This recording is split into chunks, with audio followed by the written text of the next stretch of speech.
Supreme court ने आज stray dogs के मामले पर अहम फैसला सुना है। दरअसल सुप्रीम कोर्ट ने जो अपना 11 अगस्त का फैसला दिया था उसमें कुछ संशोधन किए हैं और उसे बदल दिया है। आइए हम जानते हैं कि सुप्रीम कोर्ट ने क्या कुछ फैसला सुनाया है। सर, सुप्रीम कोर्ट ने आज क्या कुछ कहा है? देखिए, आज का जो ऑर्डर है सुप्रीम कोर्ट का एक बड़ा अहम फैसला है। वो इसलिए है क्योंकि जो कोर्ट ने स्पेसिफाई भी किया कि इस प्रॉब्लम को ये सिर्फ दिल्ली की प्रॉब्लम या गाज़ियाबाद की या गुड़गांव की प्रॉब्लम नहीं देख रहे हैं, वो ये पैन इंडिया लेवल पे देख रहे हैं। तो इसके संदर्भ में उन्होंने पूरे जितने हिंदुस्तान में जितने स्टेट्स हैं और यूनियन टेरिटरी हैं उनको सो मोटो नोटिस इशू किया है कि they should also participate. And उसके बाद कोर्ट इसको छोटा इशू नहीं, ये पूरे पैन इंडिया का एक वंस फॉर ऑल एक नेशनल पॉलिसी उनके दिमाग में है, क्योंकि ये मुद्दा। और दूसरा चीज़ उन्होंने कहा है कि पूरे हिंदुस्तान में जितने हाई कोर्ट्स हैं वहाँ पे अलग अलग पिटिशनें अलग अलग मुद्दे पे जो रिलेटेड एक ही है बट अलग अलग तरीके से पेश की जाती हैं। तो उन्होंने कहा है कि आज के बाद कोई ऐसी पिटिशन नहीं पड़ेगी हाई कोर्ट में, और जो पेंडिंग है वो सारी petitions will be transfer to the supreme court. Means कि वो सारी पिटिशन यहाँ पे सुप्रीम कोर्ट में लाई जाएंगी और उनका फैसला मिलके सबकी बात सुन के कोर्ट करेगी। और दूसरा एक जो कोर्ट ने और अपना जो व्यू रखा है, बड़े स्ट्रांगली रखा है कि एबीसी रूल्स को फॉलो करना है। क्योंकि देखिए, एबीसी रूल्स जो है वो आज कोर्ट का अगर स्पिरिट देखें वही है जो एबीसी रूल्स कहते हैं। पहली बात उन्होंने कहा कि वो डॉग जो एमसीडी या जो म्यूनिसिपल अथॉरिटीज़ उठाती हैं वो dogs will not be relocated, वो उसी जगह पे छोड़े जाएंगे आफ्टर स्टेरिलाइजेशन, आफ्टर वैक्सीनेशन। उन डॉग्स को उसी जगह छोड़ा जाएगा जहाँ पे उनको पिक किया।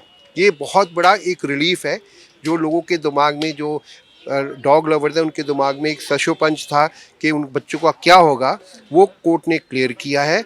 और उन्होंने हाँ ये ज़रूर कहा है कि जो डॉग आपको लगता है जो डेंजरस हैं या वो डॉग जो आपको लगता है कि वो किसी तरह से एग्रेसिव है, उनको आप शेल्टर होम में ही रखेंगे अंडर ऑब्जर्वेशन। और उसका प्रोसीजर आई एम श्योर के ऑर्डर में होगा।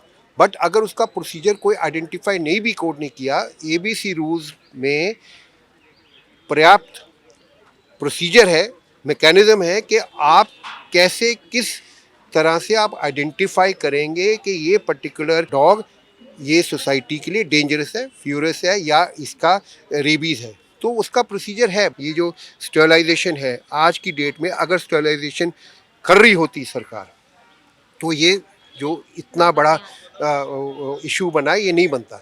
आप देखेंगे जो ये जितने भी स्टेरिलाइज हुए हैं हिंदुस्तान, दिल्ली में, मैं दिल्ली की बात करता हूँ, I don't know about other state, Delhi में जितने स्टेरिलाइज हुए हैं आई वुड से 85% जो डॉग लवर्स हैं, डॉग केयर टेकर हैं, उन्होंने अपनी जेब से पैसे खर्च करके किया। और जो खाना देते हैं इनको वो आपको एमसीडी आके नहीं देती, वो जो डॉग लवर है और जो केयर टेकर है वो खाना अपनी जेब से लगता है। जो फीडिंग एरिया है इसको लेकर भी सुप्रीम कोर्ट ने कहा है कि फीडिंग पब्लिक प्लेसेस पे नहीं की जाएगी। देखिए ऐसा है, ये एबीसी रूल्स में भी है। हर एक एमसीडी को, हर एक सोसाइटी को, हर एक आरडब्ल्यूए को उनको एक पर्टिकुलर डेजिग्नेटेड एरिया देना पड़ेगा और देना था, जो आज तक नहीं दिया है। अब कोर्ट ने उनको डायरेक्शन दिया है हर एक एरिया में आप डेजिग्नेटेड एरिया करेंगे जहाँ पे आप जो डॉग केयर टेकर हैं या डॉग लवर्स हैं वो खाना देंगे। और उसके अंदर टाइम भी उन्होंने कहा कि टाइम भी आप आइडेंटिफाई करेंगे, फलाने टाइम से फलाने टाइम तक इस जगह पे आप दे सकते हो खाना। इसका तो इनकी ड्यूटी थी, ये पहले से ड्यूटी थी, बट आज तक कभी नहीं हुआ। और आरडब्ल्यूए में अगर आप देखोगे ये बहुत ज़्यादा आरडब्ल्यूए का ये रहता है कि जी यहाँ से कुत्ते हटाओ, ये करो। उसके अंदर भी उनको भी कोर्ट ने अंदर डायरेक्शन कि आप भी स्पेसिफाई करेंगे एक डेजिग्नेटेड पॉइंट जहाँ पे, देखिए उससे क्या है, उससे अगर कुत्ता खाना खा रहा है और अगर आप उसके पास जाते हो, वो आपको इसलिए अटैक नहीं करता कि वो आपको अटैक करना चाहते हैं, वो इसलिए अटैक करते हैं उसको लगता है आप उसका खाना लेने आए हो। So it is in their nature है।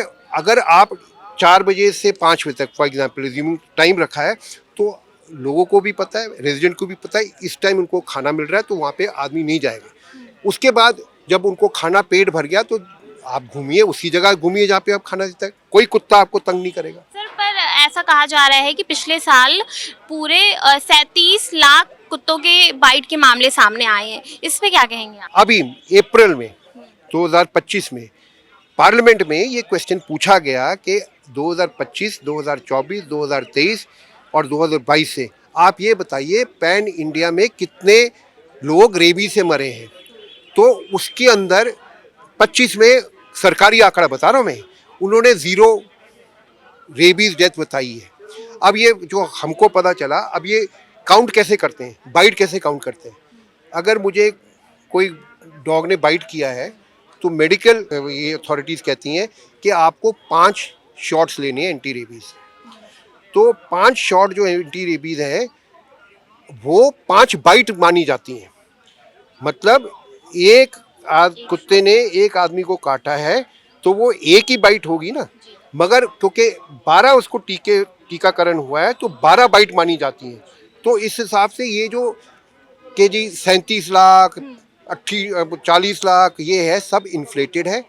Nobody knows the reality is being forged. एक ये क्लेमर फ्लैग जो बना दिया है कि जी कुत्ते काटने से इतने लोग मर गए, मेरे हिसाब से मैं नहीं मानता कि इतने लोग, हाँ ऐसा नहीं।